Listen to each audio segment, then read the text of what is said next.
तो सूत जी इस प्रकार मातेश्वरी की महिमा का गान कर रहे हैं।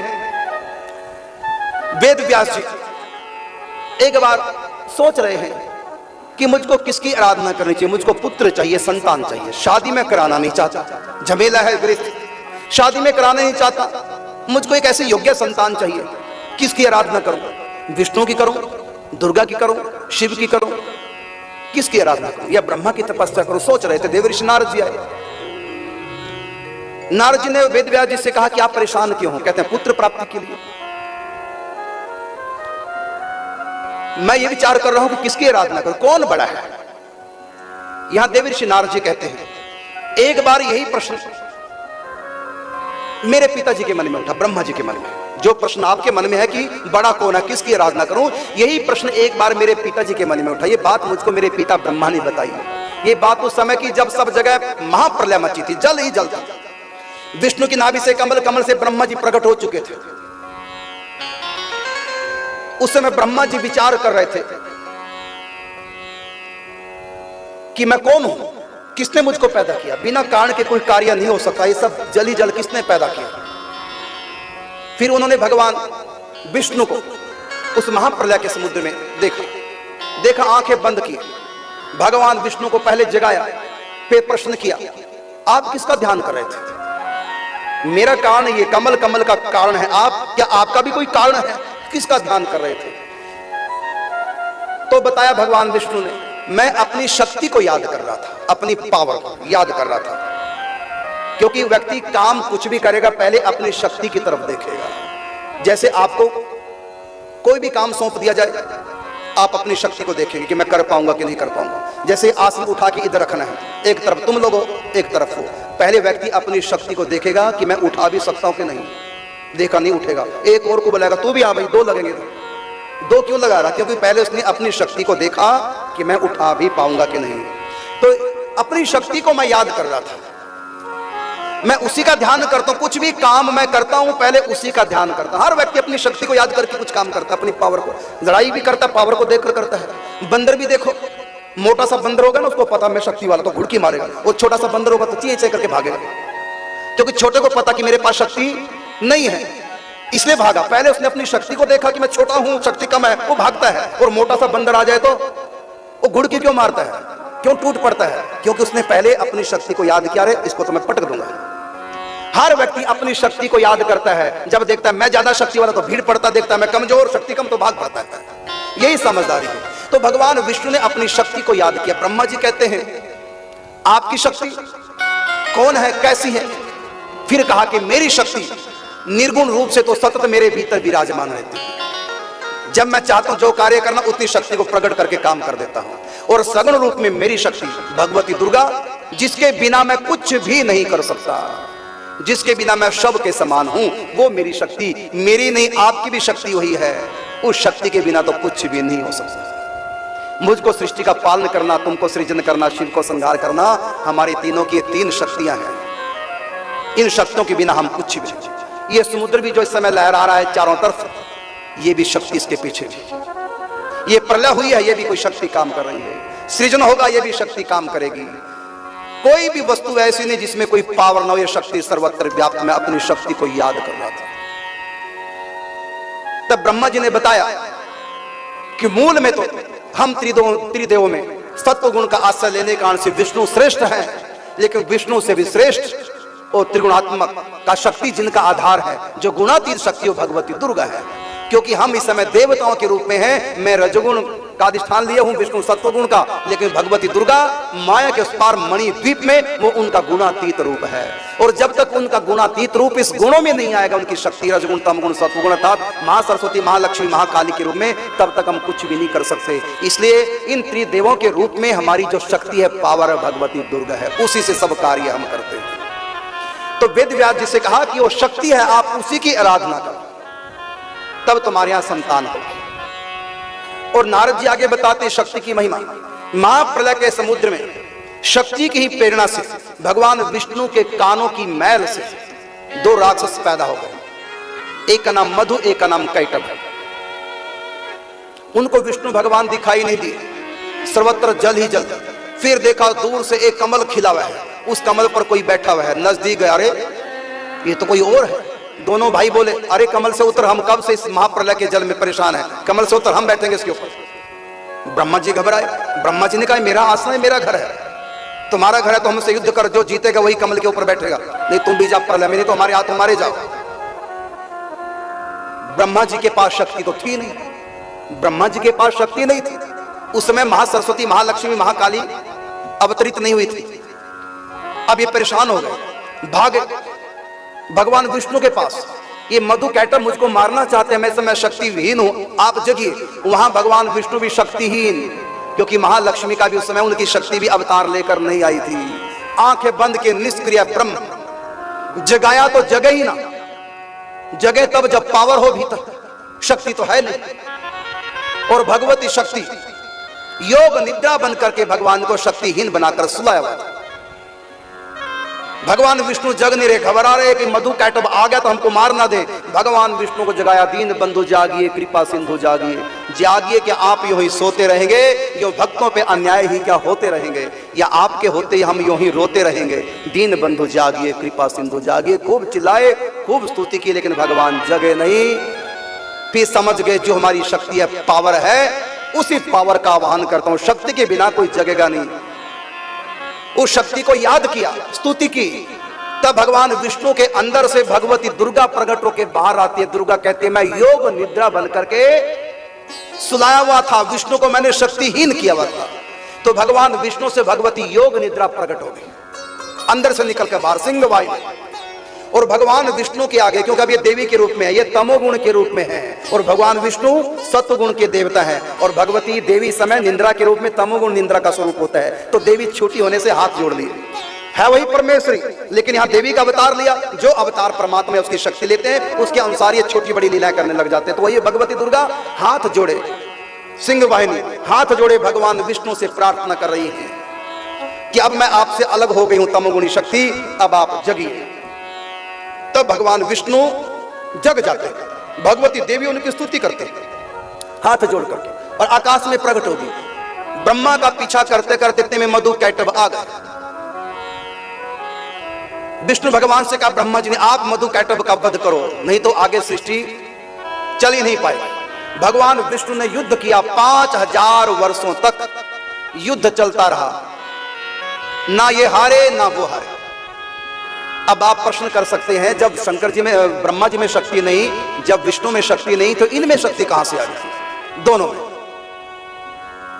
तो इन्होंने जब ये प्रकट हुए कानों से, तो देखा चारों तरफ समुद्र समुद्र, हमको किसने पैदा किया हम नहीं जानते, लेकिन है कोई पावर जिसने हमको पैदा किया। उस पावर की ये प्रार्थना करने लगे, तुम कौन हो जिसने हमने पैदा किया, हम आपको नमस्कार करते हैं। उस समय आकाशवाणी होते, एम इस प्रकार का शब्द, वाग देवी बीज मंत्र प्रकट हुआ शब्द के रूप में।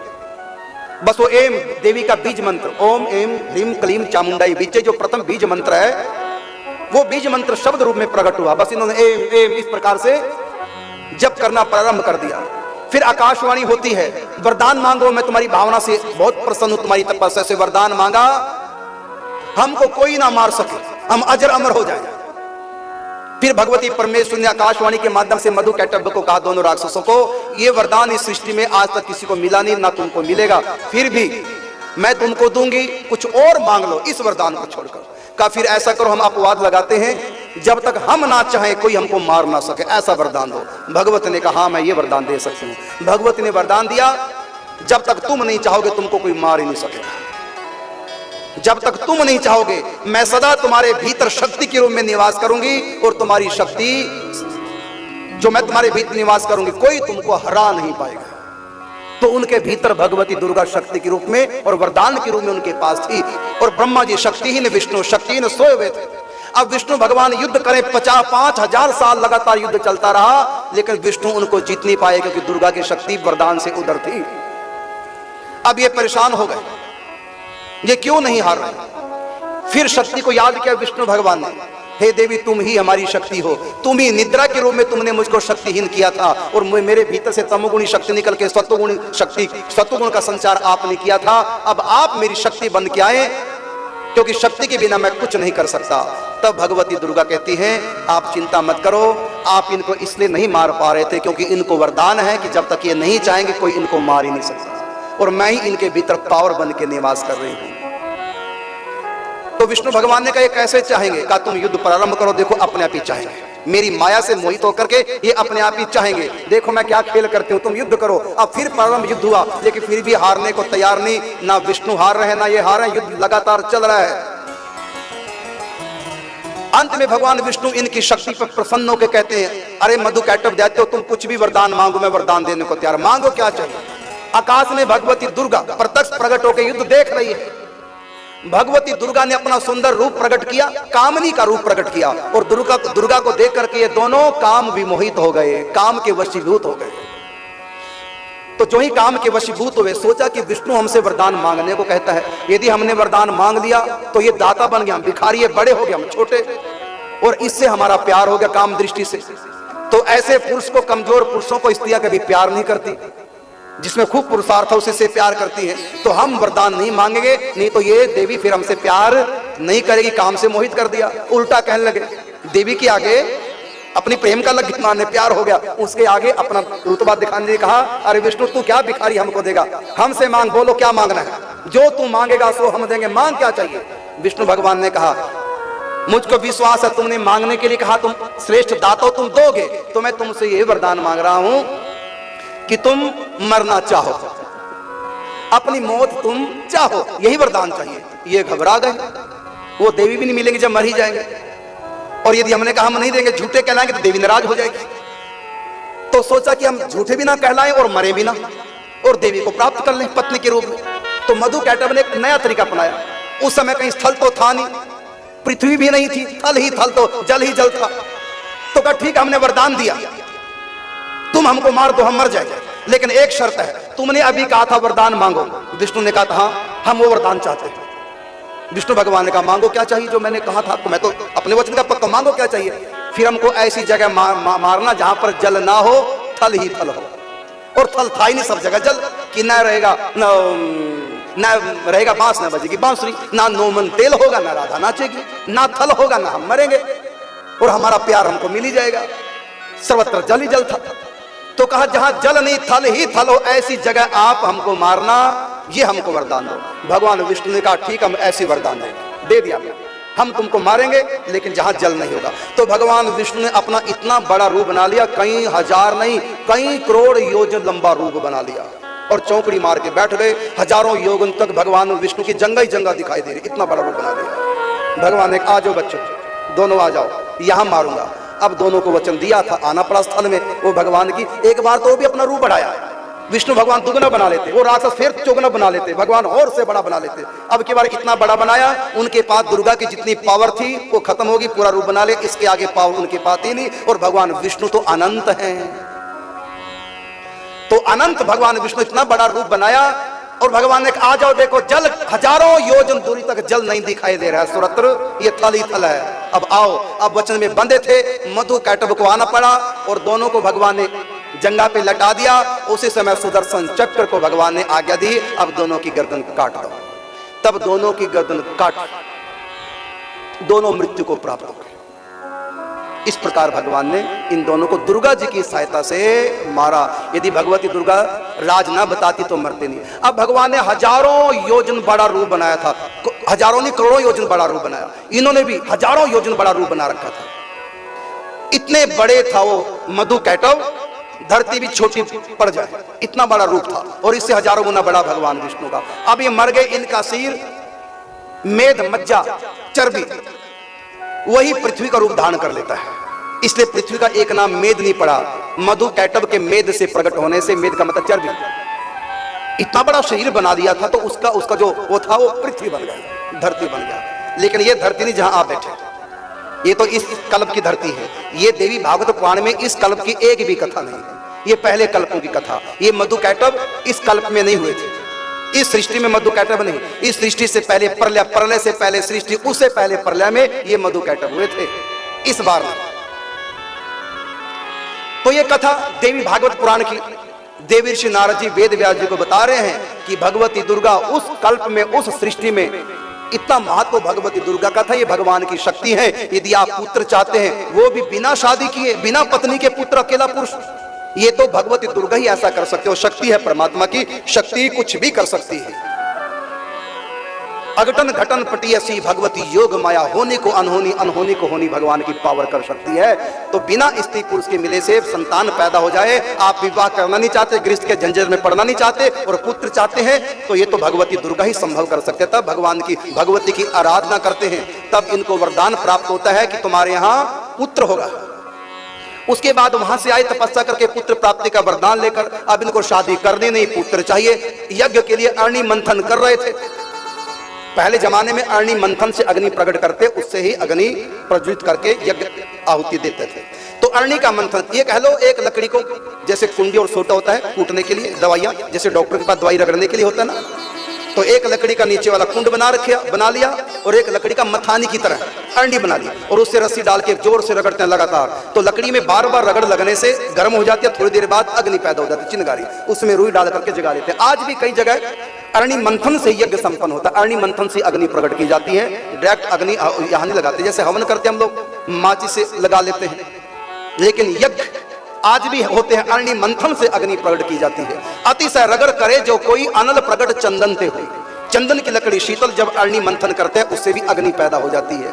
तो अग्नि मंथन कर रहे थे वेद व्यास जी, यज्ञ के लिए अग्नि पैदा कर रहे थे अग्नि मंथन के द्वारा। सामने प्रतीची नाम के एक अप्सरा, उसको देख करके काम से भी मोहित हो गए। ये भगवती दुर्गा ने खेल किया। उसी समय उनके सिर से एक अंश अलग हो गया, पुरुष का अंश जिससे संतान पैदा होती है, वो अग्नि के उसमें गिर गया। वो अग्नि के में गिरा, इधर ये मंथन कर रहे थे, जैसे अग्नि प्रकट होती है ऐसे एक आग सी प्रकट हुई, क्योंकि उनका जो अंश था, वीर्य था, वो कोई भौतिक नहीं था, क्योंकि वेद व्यास के भीतर भगवान का अवतार हो चुका था। 24 अवतारों में वेद व्यास भी एक अवतार, इसलिए उनका अंश भी कोई साधारण नहीं था। जो ये अग्नि में मंथन के समय वहां पर गिरा और मंथन हो रहा था, तो लगा कि अग्नि प्रकट होगी, लेकिन अग्नि नहीं थी, वो अग्नि एक बालक के रूप में प्रकट होगी। देखा था कि बालक रोने लगा। वेद व्यास ने उठाया, समझ गए मेरी तपस्या का फल मातेश्वरी ने दिया। मैं विवाह करना नहीं चाहता था, लेकिन संतान चाहता था। इस रीति से दिव्य संतान मुझको प्राप्त हुई, दिव्य जन्म आयोनि जा संतान प्राप्त हुई है। तो जो ही उनका ब्रह्मचर्य खंडित हुआ, तो उस समय जो अप्सरा थी प्रतीची, उसको लगा कि मैंने संत यज्ञ कर रहे थे, इनके यज्ञ को खंडित कर दिया, तो मुझको कोई श्राप ना दे दे। वो तोता बन करके उड़ गई, तोती बन करके, शुकी बन करके उड़ गई। समझ गए सब भगवती का खेल है। भगवती ने मुझको इसका रूप दिखाकर काम से पीड़ित करके मेरे अंश से इस बालक को पैदा किया। तो ये जो अप्सरा है, ये तोती बन के, शुकी बन के उड़ गई। तो इसी शुकी के कारण से ये बच्चा जन्म लिया, इसलिए मैं बच्चे का नाम रखता हूं शुक।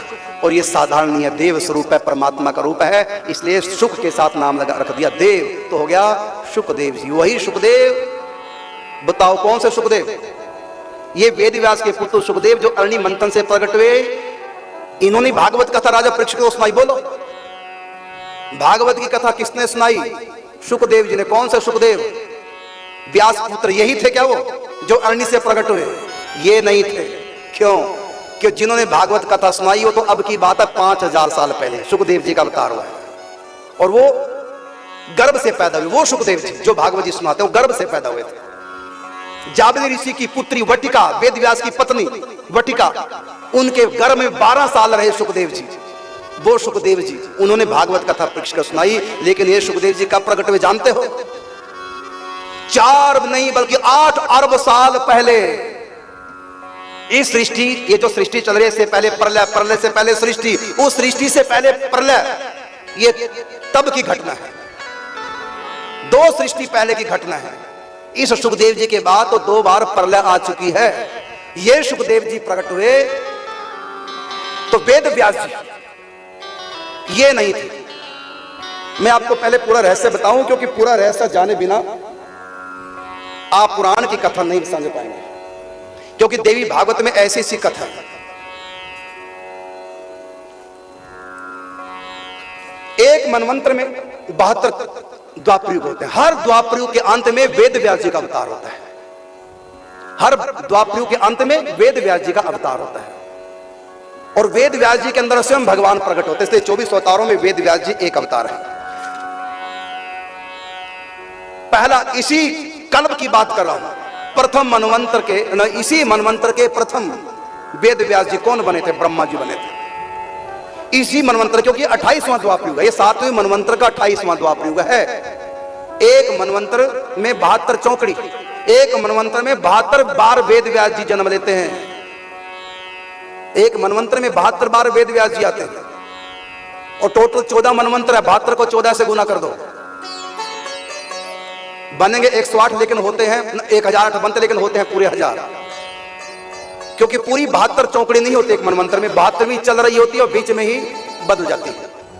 तो इसी मनवंतर के प्रथम द्वापर युग में ब्रह्मा जी वेद व्यास जी बनते हैं, दूसरे द्वापर युग में प्रजापति, तीसरे में शुक्राचार्य जी वेद व्यास का रूप धारण करते हैं, चौथे द्वापर युग में बृहस्पति जी, पांचवें द्वापर युग में सूर्य वेद व्यास बनते हैं, पुराणों को लिखते हैं, छठे में यमराज, सातवें में इंद्र वेद व्यास जी बनते हैं, आठवें मनवंतर में वशिष्ठ जी वेद व्यास बनते हैं, नौवें द्वापर युग में सारस्वत, 10वें में त्रिधामा, 11वें द्वापर युग में त्रिवृष, 12वें में भरद्वाज ऋषि, 13वें द्वापर युग में अंतरिक्ष, 14वें द्वापर युग में धर्मराज, 15 नंबर है त्रियारुणी, 16वां धनंजय, 17वां मेधातिथि, 18वां है प्रतिमुनि, 19वां अत्रि ऋषि, 20वां गौतम, 21वां अर्यात्मा, 22वां बासरबाबेन, 23वां अमुष्यायण सोम और 24वां तृणबिंदु, 25वां भार्गव, 26वां शक्ति, 27वां जातुकर्ण, 28वां कृष्ण द्वापायन,